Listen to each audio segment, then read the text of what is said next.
Welcome back. It's James Rule, and today we're going to cover a lot of information, so bear with me. I'm going to read some articles for you, and we're going to discuss China versus the US or US versus China, CBDCs, US regulations, and the digital dollar.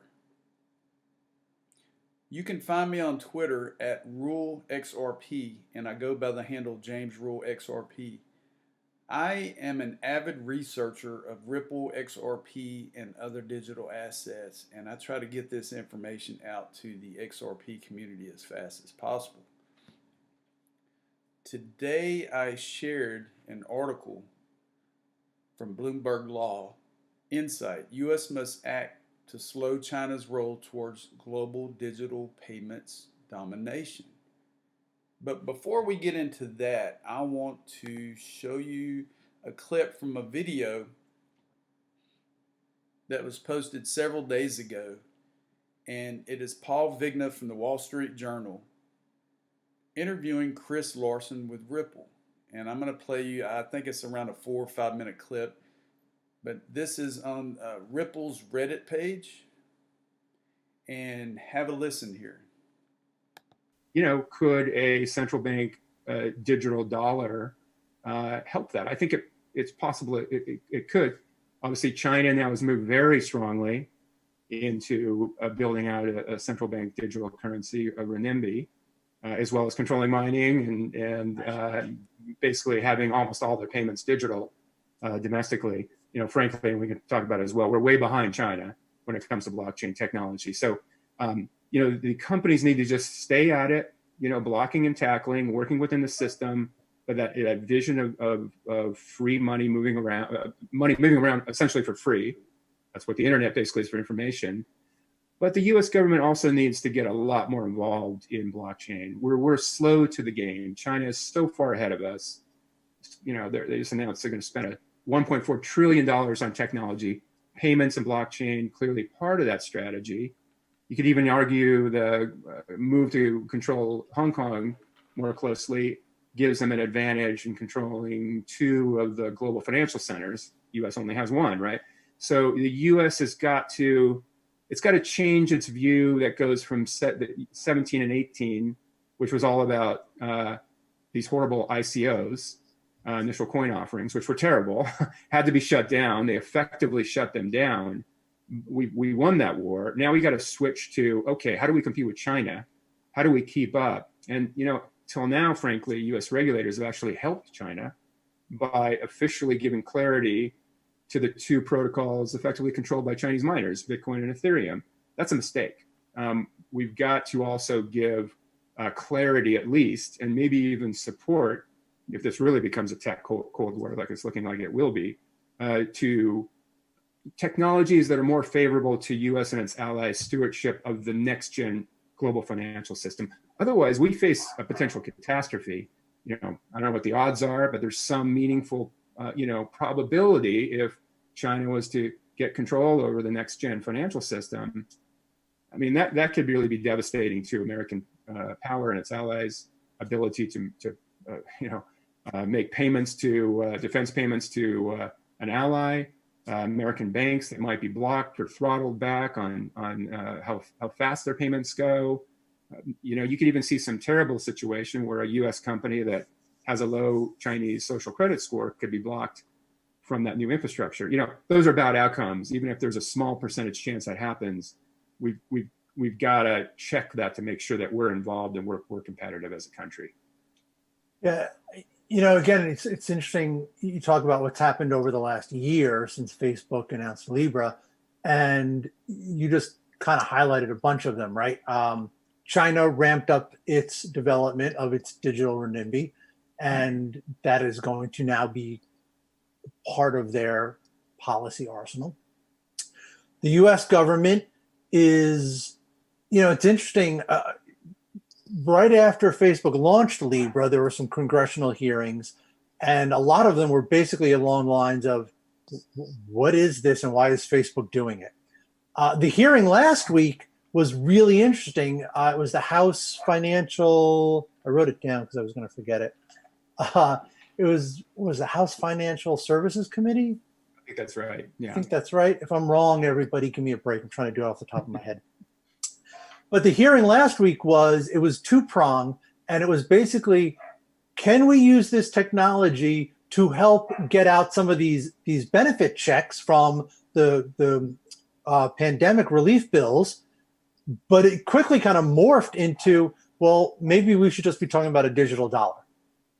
And look, I don't think we're close to having a digital dollar, but the fact that it's being talked about very seriously in Washington, I think shows how fast at least minds are changing. Mm-hmm.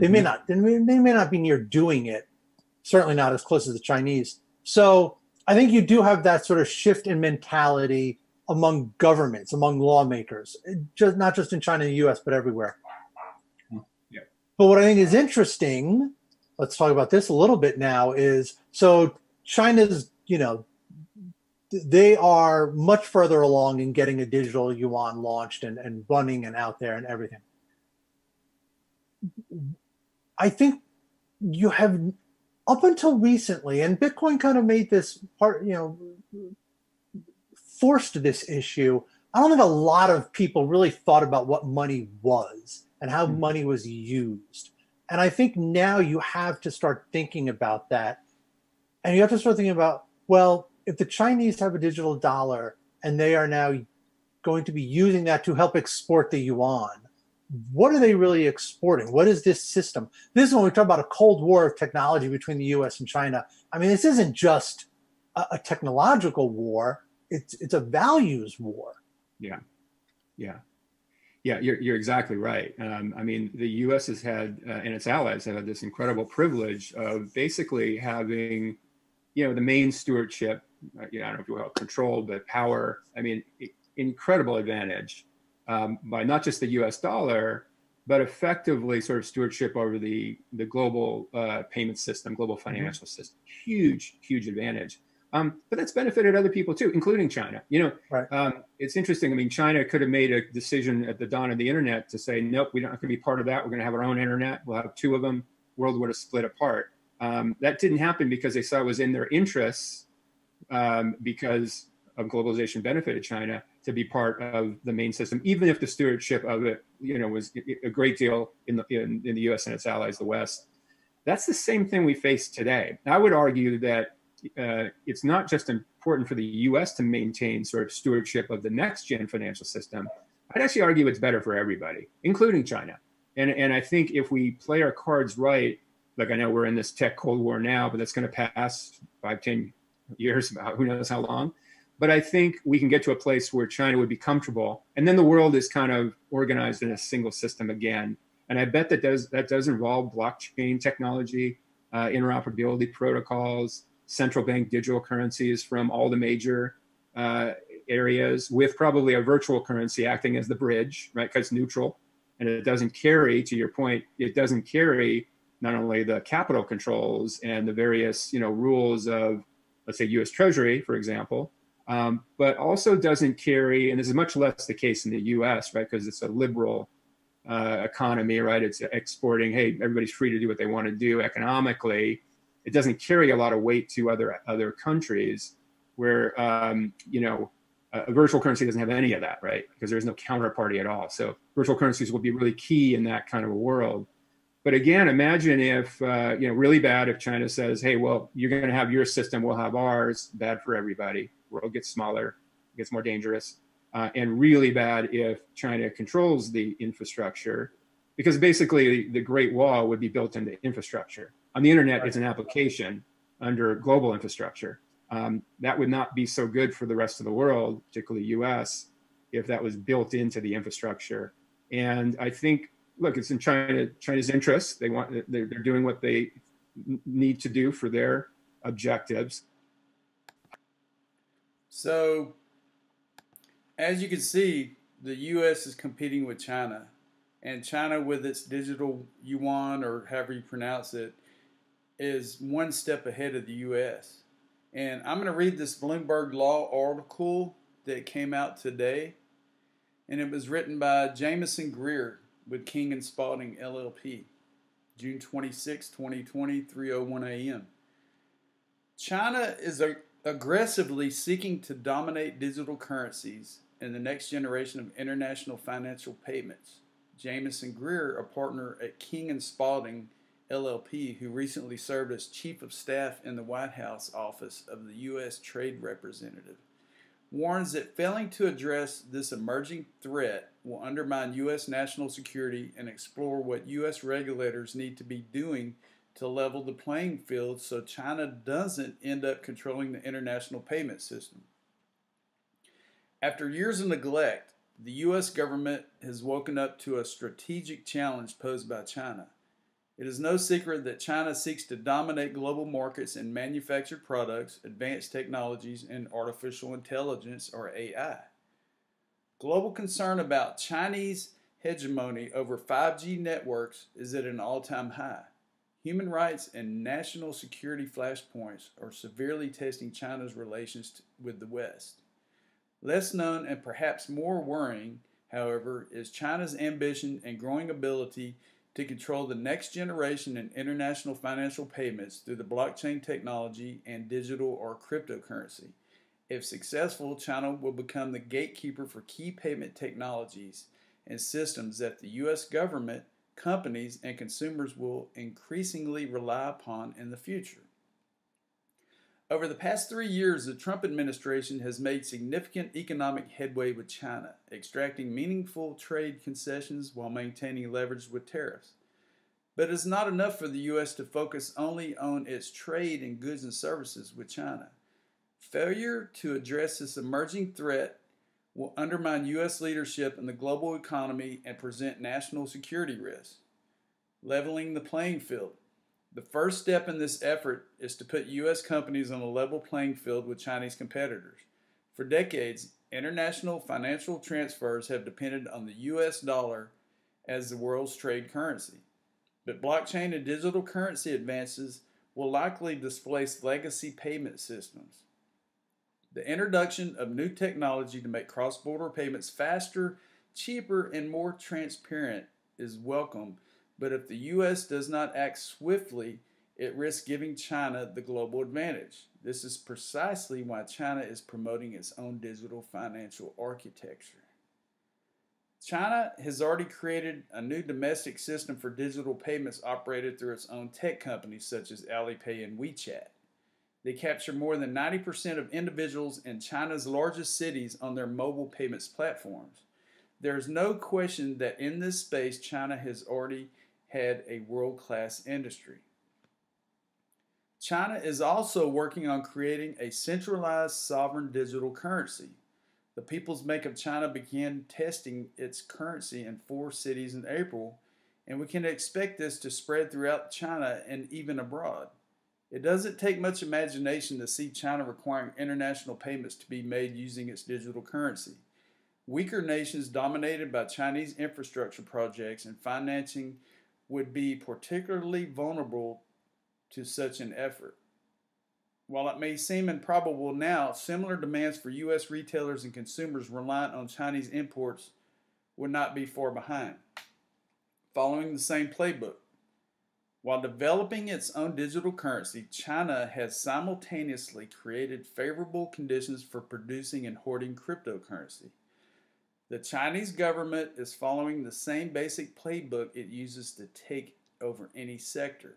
It is subsidizing the vast amounts of energy needed to fuel the servers and equipment at cryptocurrency mining facilities throughout the country.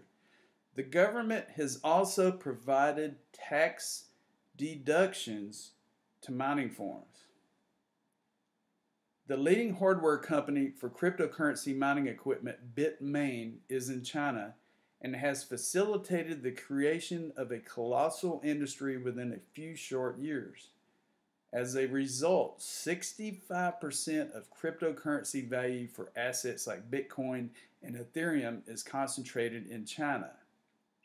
As their use expands, China will be in a unique position to exert influence or control over these currencies.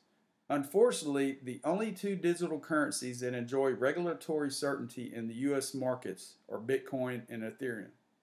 Otherwise, the U.S. regulatory environment for digital currencies is opaque, unevenly applied, and puts homegrown projects at a severe disadvantage. Our policymakers should take the opportunity to provide clarity to ensure that U.S. blockchain platforms that rely on digital currencies created in the U.S. compete everywhere. Deliberate, concrete action needed. There is not a question of providing special treatment for U.S. players. It's about setting the global industry on a level playing field. Without deliberate and concrete action by the U.S., to which other countries look for leadership, China will own important components of the infrastructure of the new global payment economy. A proactive approach is especially critical in a world where Chinese entities may become increasingly subject to U.S. sanctions, which are effective only to the extent that they can reach financial transactions. The same is true with the long arm of U.S. anti-money laundering laws and corrupt enforcement. China and other actors that may find themselves on the wrong end of U.S. enforcement efforts would be happy to control an alternative financial system to skirt those sanctions and anti-money laundering laws. The time is right to get our house in order. U.S. companies are developing innovative digital platforms with the fastest transaction times on the planet, which includes XRP, Ripple, and XRP. These U.S. entrepreneurs have successfully adapted digital currency for commercial use by hundreds of financial institutions globally, something that has never happened before. These kinds of free enterprise solutions can preserve American primacy in international payments and ensure compliance with global standards that promote good governance and the rule of law. The private sector is doing its part. It is incumbent to the U.S. policymakers to do theirs. It is imperative to establish a predictable and fair regulatory structure that establishes, at a minimum, a level playing field for U.S. blockchain innovators that rely on digital assets. Allowing the U.S. industry to continue muddling through a regulatory morass is a recipe for economic and national security disaster. This column does not necessarily reflect the opinion of the Bureau of National Affairs, Incorporated, or its owner. So as you can see, the U.S. Congress, Regulatory Commission, whoever may be involved, needs to step it up because China is ahead of us. And this article came out June 22nd. Digital Yuan's back-end development complete, says a Chinese official. A former senior official of the People's Bank of China said that the country has completed the back-end architectural development of its digital currency. The former vice chairman of People's Bank of China National Council for Social Security Fund, Wang Zhongmin, announced that China has completed the back-end architecture development of China's central bank digital currency, which is CBDC. Wang made the announcement during the online 2020 FinTech Forum organized by Tencent Financial Research Institute of the FinTech 50 Forum in Beijing. With so many cryptocurrencies already in existence and in development, China is seeking to create a payment infrastructure in which these currencies can coexist with sovereign digital currencies. Wang said that such a system will create an environment in the digital currency space for healthier competition and cooperation. And according to Wang, the epidemic has increased competition in the digital currency space, with more tech giants and governments taking interest in creating a better digital payment infrastructure. He specifically noted the development of Libra, through which Facebook is trying social media-based digital wallets. All right, let's move on to the Digital Dollar Project. Promotes Federal Reserve digital dollar. Anyone nostalgic for good old days of 2019 or any previous 10 years should check out the Digital Dollars Project's new paper, Exploring a U.S. CBDC. There's virtually nothing 2020 about the paper. It promotes the same general ideas that CBDC advocates have been floating for years. For those unfamiliar, the Digital Dollar Project, DDP, is a joint venture between Accenture and the Digital Dollar Foundation, a nonprofit created by J. Christopher Giancarlo, a former chairman of the Commodity Futures Trading Commission, CFTC. Its single mission is to advance exploration of a United States central bank digital currency. And this is the Digital Dollar Project page. As you can see, the project directors are Chris Giancarlo, his brother Charles Giancarlo, Daniel Gorfine, we have David Treat from Accenture.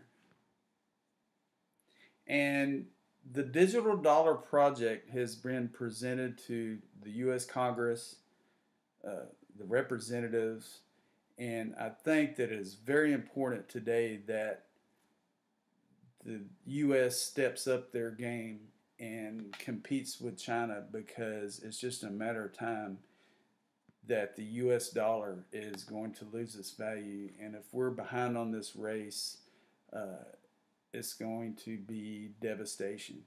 So I hope everybody has a great day. I tried to cover this topic as quick as possible. I know it was a lengthy video, but if you would, please like and subscribe. And I will be presenting more news here daily. Check me out on Twitter at RULEXRP. And I will talk to you soon. Have a great day.